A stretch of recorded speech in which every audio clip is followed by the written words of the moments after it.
Welcome to the second part of this orientation to biochemistry session. Well, at first, we will be seeing that what will happen if unfortunately there is derangement or defect in metabolism. Well, this defect or derangement in metabolism can be categorized into two types. That is, first, intrinsic metabolic defects, and the second one is extrinsic metabolic defects. But let us first focus on intrinsic metabolic defects. So what are these intrinsic metabolic defects? Well, these are such defects in which there is an inbuilt genetic abnormality, and that too without any external cause. So what are these intrinsic metabolic defects? These are such defects in which there is an inbuilt genetic abnormality, that too without any external cause. Okay. Now what will this do? This inbuilt genetic abnormality will in turn lead to interference in the metabolism. This in turn will lead to occurrence of metabolic disorders. For example, inborn errors of metabolism. Let us see how. For example, let us take an example of inbuilt genetic abnormality. Example can be any genetic mutation. Okay. Now if there is genetic mutation, what it will do? It will lead to deficiency or absence of any metabolic enzyme. Okay. Now this in turn will lead to abnormality in a particular metabolism, and this abnormality in particular metabolism will lead to occurrence of different metabolic disorders. And one of the examples of such metabolic disorders are inborn errors of metabolism. So it's that simple. So inborn errors of metabolism is nothing but an example of intrinsic metabolic defect.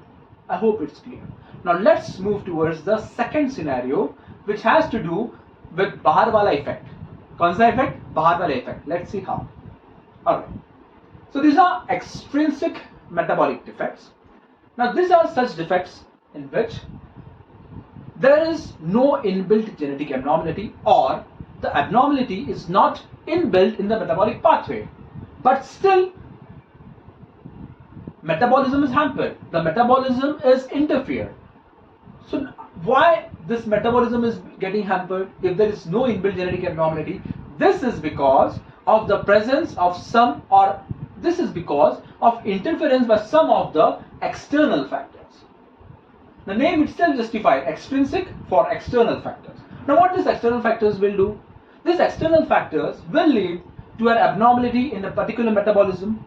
This abnormality in the particular metabolism in turn will be manifested in the form of different clinical features of a particular disease. Alright, let us take an example of diabetes mellitus. Okay. Now what are the external factors, or let us take a very common external factors that may result in the occurrence of diabetes mellitus 2. So that common external factor is nothing but sedentary lifestyle. Sedentary lifestyle means physical inactivity, improper diet, excess diet, binge eating, etc., etc. Okay. Now, the metabolism that is specifically and primarily affected in diabetes mellitus is obviously its glucose metabolism. So what will this external factor, that is sedentary lifestyle, do? It will lead to an abnormality in glucose metabolism. Now when glucose metabolism will be hampered, it will manifest in the form of different cardinal clinical features of diabetes mellitus, such as polyphagia, khate hi baithta hai, okay? Then polyuria, that is increased frequency of micturition, okay? Jana hi padta hai baar baar. And polydipsia, तो patient क्या करता है? पीते ही बैठता है. Of course पानी, कुछ अलग मत सोच लेना. Okay. So this is about the extrinsic metabolic defects and how these extrinsic metabolic defects manifest in the form of different clinical features. Now can we draw one more conclusion from this slide, that if we want to understand why these clinical features, that is polyphagia, polyuria, polydipsia, is occurring, or for that matter why the particular clinical features are occurring in a particular metabolic disease, then we need to understand the primary metabolism that is getting affected. And if we need to understand that primary metabolism, तो हमें biochemistry को भाव देना ही पड़ेगा, right? Similarly, there are many other disorders which results due to either intrinsic or extrinsic metabolic defects, and if you want to have in-depth understanding of those particular disorders, then we better be good with our conceptual biochemistry. With this, we have tried to justify the role of biochemistry in disease understanding, that is, why particular clinical features are manifested in a particular disease. अगर ये समझना है तो हमें उसकी biochemistry पढ़ना जरूरी है. Okay, but now what we need to understand is that how biochemistry is linked with disease diagnosis as well as disease treatment. Now, just for your information, this disease diagnosis and disease treatment are the most important skills required for any successful medical practice. But we are here to pinpoint the role of biochemistry in this triad of disease understanding, disease diagnosis, and finally disease treatment. So to just simplify the things, let us again try to represent it on slide. Okay. So what we have learned so far, biochemistry plays a very important role in understanding a particular disease or understanding why particular clinical features occur in a particular disease. This we have seen. Okay. But the point that we haven't discussed yet is that this disease understanding in turn is absolutely essential for being able to make disease diagnosis. So this disease understanding हमें disease diagnosis के लिए अनिवार्य है, compulsory है, okay? And it's no-brainers that without making the disease diagnosis, it is just not possible to proceed with the disease treatment. चलो अभी उल्टा जाते हैं. तो अभी डिसीज ट्रीटमेंट करना है तो हमें डिसीज डायग्नोसिस आना बहुत जरूरी है. अगर हमें डिसीज डायग्नोसिस करना है तो हमें डिसीज को समझना बहुत जरूरी है. अगर डिसीज को समझना है या फिर वो पर्टिकुलर डिसीज में वो पर्टिकुलर क्लिनिकल फीचर्स क्यों आ रहे हैं ये समझना है तो हमें उसकी बायोकेमिस्ट्री समझना बहुत जरूरी है. So finally the link is established between biochemistry and this triad of disease understanding, diagnosis and disease treatment. But so far we have only explored the link of biochemistry with disease understanding. So now we will be exploring the link of biochemistry with disease diagnosis and disease treatment. But first, let us first focus my favorite part, that is disease diagnosis. Alright. So let us see how biochemistry is linked with disease diagnosis, or what's the role of biochemistry in disease diagnosis. Okay. So for making any disease diagnosis, what are the most important things that we require? और in other words, किसी भी disease का diagnosis करने के लिए तीन चीजें बहुत जरूरी है. और वो तीन चीजें कौन सी है देखते हैं. First is symptoms, second one is science, and third one are the investigations. Now, just for your knowledge, symptoms, signs, and investigations, all these three factors are also termed as three major pillars of diagnosis or three major diagnostic pillars. Okay. Now, do you know what the symptom means or what the sign means? It is ये आपको throughout MBBS, throughout medical practice आने वाले हैं हर दिन. Okay. So just for your knowledge, symptoms are nothing but the mental or physical problems what the patient experiences, or simply one can say the complaints that the patient narrates. अभी आप बोलोगे, if the patient comes with a complaint of quarrel with the wife or getting trouble with the girlfriend and different things, so can this be included in the symptoms? Of course not, because the complaints has to be health related. Although you will face such type of patients when you happen to be your intention. You will enjoy. चल, वो बाद में देखेंगे. Now, what are signs? Signs are nothing but what the doctor observes in the patient. In simple language, signs are nothing but the findings of the doctor in the patient. Okay? Now, suppose, now tell me, what is the first thing you need to do while making the diagnosis? Now, when this question was asked in the previous year, एक student खड़ा हो गया एकदम confidently बोला था कि sir, let's directly investigate the disease और पूरा बात खत्म कर देंगे and let's close the file. I told him, अरे भाई, closing the file means what? क्यों CID बनने पे तुला है और क्यों पेशेंट को फाइनेंशियली मरवा रहा है? This is not the proper protocol. So what is the proper protocol then? Well, the first thing that you need to do while making the disease diagnosis or the proper protocol is the skillful analysis of symptoms and signs. And then if you are not being able to reach the diagnosis by the skillful analysis of symptoms and signs, then you can take the help of investigation for confirming the diagnosis. Okay, but unfortunately nowadays this both symptoms and signs, although being the major diagnostic pillars, are being given the secondary importance to the third major diagnostic pillar, that is investigations. Now there are also many valid reasons for that. The first valid reason is that there are so many diseases nowadays that it is virtually becoming day by day impossible to reach or confirm the diagnosis without the aid of investigations. And secondly, no doctor is willing to take risk of missing the specific diagnosis. Okay, so these are valid reasons. Although this over-prescription of investigations are also being practiced for many invalid reasons, which of course will not be proper to discuss on this platform. मिलेंगे तो बताऊंगा. चलो. Now आप बोलेंगे कि ये तो ठीक है sir, disease diagnosis, symptoms, science, investigation, but इससे biochemistry से क्या लेना देना है? So to all the people who think like that, let me tell you that biochemistry is directly linked with all these three major pillars of diagnosis. Okay? In fact, most of the investigation, or rather blood investigations, comes under the domain of biochemistry. If you want to assess the function of any damn organ in your body, at the basic level, you need to do biochemistry investigation. If you want to diagnose any malignancy at the basic level, you will have to do biochemistry investigation. If you want to diagnose any endocrine disorder, then you will need biochemistry investigation. अरे ये तो छोड़ो यार. If you want to just diagnose a simple inflammation, such as in different viral diseases, अरे from viral diseases याद है, COVID में most of the blood investigations were biochemical investigation, and I'm proud of that. Okay, so the most important role that is played by biochemistry is in the form of investigations for making the disease diagnosis. Okay, now let us see all this with the help of again my favorite disease, diabetes mellitus. Okay, now diabetes mellitus में signs और symptoms हमने पहले ही देख लिए, polyphagia, polyuria और polydipsia. तो ये polyphagia, polyuria और पॉलीडिप्सिया क्यों हो रहा है ये जानना है तो हमें इसकी बायोकेमिस्ट्री पढ़ना जरूरी है.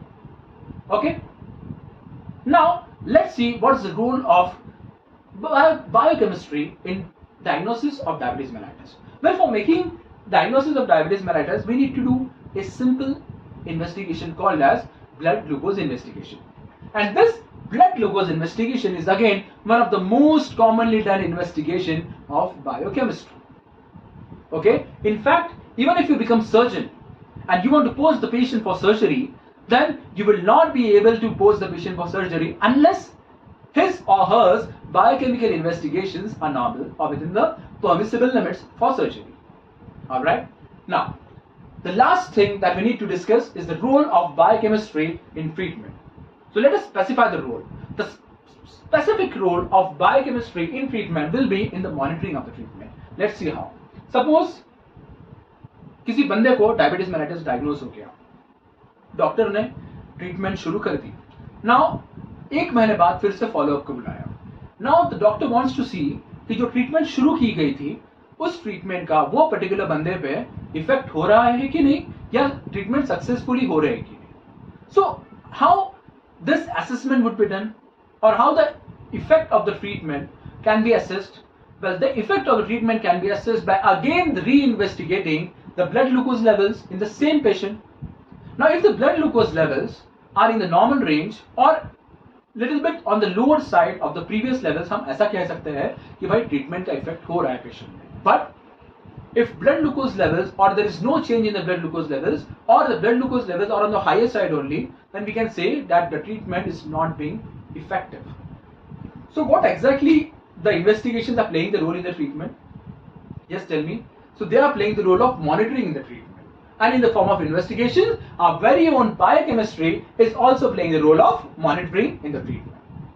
So with this, we have discussed the role of biochemistry with disease understanding, disease diagnosis and disease treatment. तो ये सब disease के साथ लिंक था. अभी हम थोड़ा ठंडा हो जाते हैं और नॉर्मली हेल्थ स्टेटस का बायोकेमिस्ट्री से क्या रिलेशन है ये देखेंगे. Okay.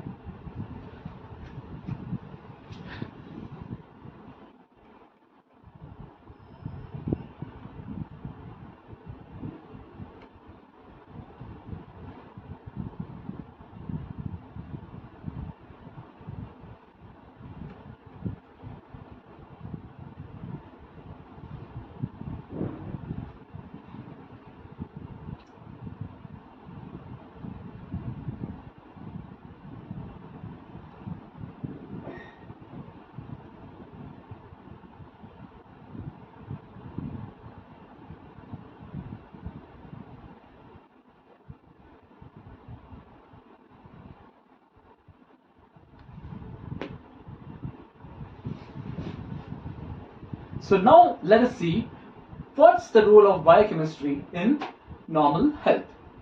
Okay, for this let us first concentrate on the most basic things required for normal health, that is hawa, pani or khana. इसमें भी first let's focus on hawa, that is breathing oxygen. Breathing oxygen. So why do we need to breathe oxygen? How this oxygen is exchanged with CO2 and how this oxygen is linked with food that we intake and energy that is generated. All these queries and twisters will be very interesting to discuss in the sessions of biological oxidation. Okay. Now second point, khana. So why do we need to eat food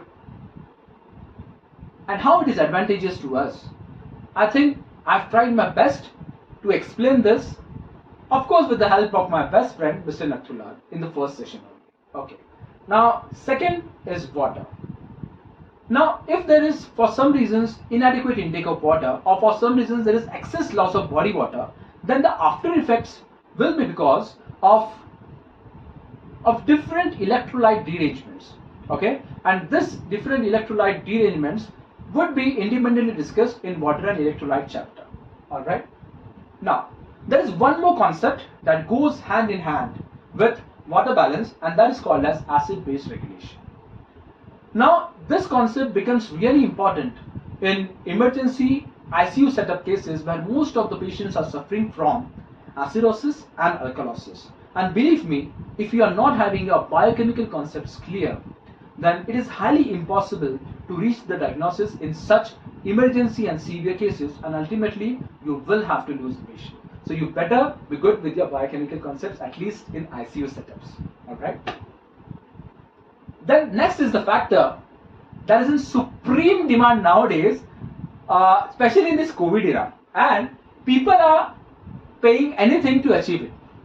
Any guesses? बहुत पैसा खर्चा कर रहे हैं वो achieve करने के लिए. Yes, it's immunity.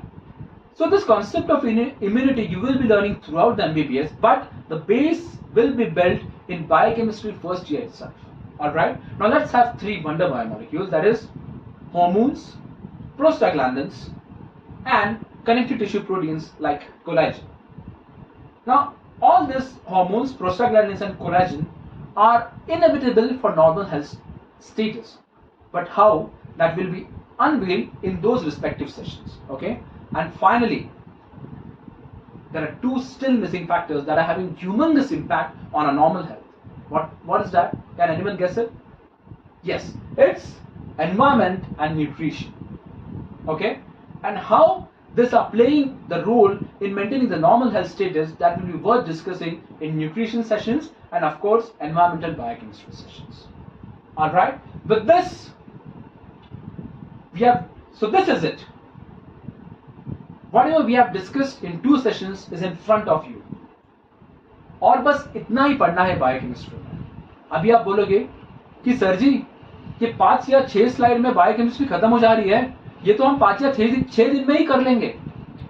But students, let me tell you that our biochemical journey is not restricted to this 5 to 6 slides. In fact, this biochemical journey would be from these slides to the 500 pages of your textbooks. And believe me, it will be tough, and let's acknowledge it. So my job here would be to make this biochemical journey simple, interesting, feasible, and of course rewarding in terms of knowledge as well as success in different examinations.